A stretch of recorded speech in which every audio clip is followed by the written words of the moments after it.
too, boasts a murderer's row of killer town nicknames.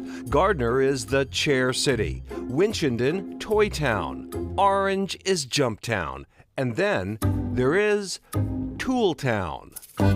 This town is known as the home of the world's greatest tool makers.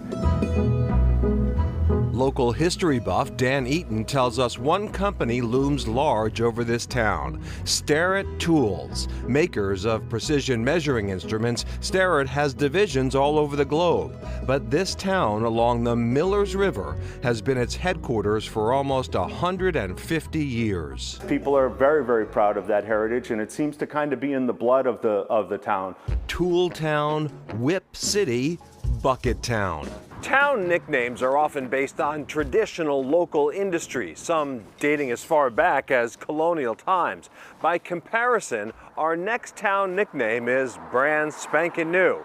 It may have started underground, but it has slowly wriggled its way into the public eye.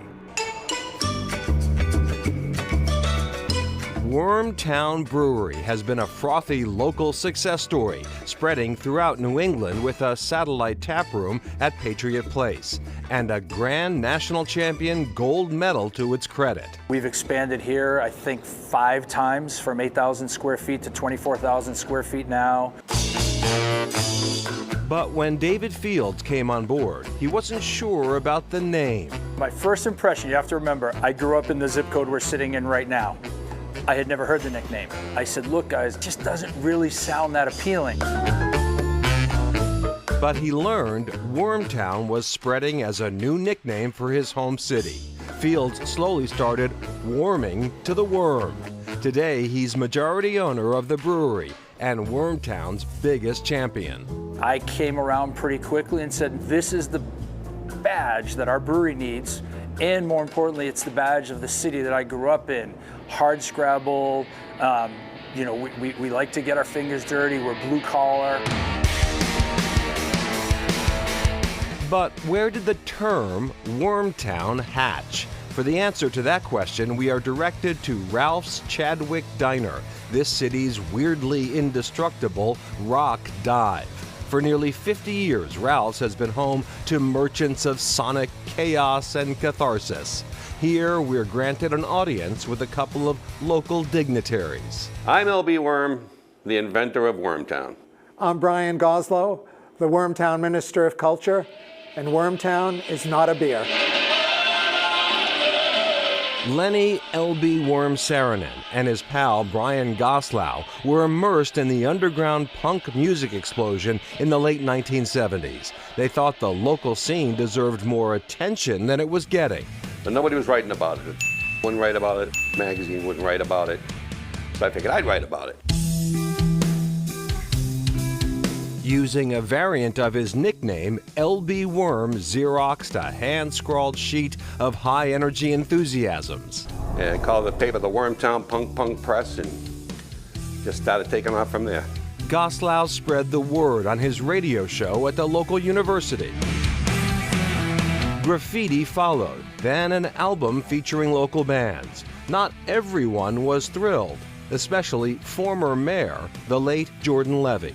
Yeah, Jordan Levy didn't like it at all. He was from the old school and thought it was an insult to the city, degrading our city, my fine city. Resistance would prove futile. A gift store popped up, then a music festival. Even the local rugby club adopted the worm as its mascot. Candidly, I was never offended by it. I thought it was kind of funny and interesting. When Tim Murray, now president of the local Chamber of Commerce, became mayor in 2001, the city's war on Wormtown ended. Much like Nixon's groundbreaking trip to China, the mayor traveled to Ralph's Rock Diner for a summit meeting with L.B. Worm. A formal proclamation recognizing the nickname Wormtown was thus decreed. But nothing has spread the Wormtown name more than the brewery, founded in 2010. But don't go looking for L.B. Worm and his Minister of Culture here. underground diehards to the end, the founding fathers of Wormtown are still more at home where the suns never shine, in the murk and mire of dives like Ralph's Rock Diner. I personally have never met any of those guys, but if they want to come down here, I will buy them a beer, and I'm always happy to tell the story that that's exactly where this came from. So good. So how do the founders of Wormtown feel about businesses taking their nickname and really running with it? Well, LB and Brian might be said to have a sort of ingrained underdog sense of resignation about the thing growing out of their control. Slightly annoyed, but also proud. Mostly they just want the record set straight on its illustrious beginnings. Still ahead, how well did you do?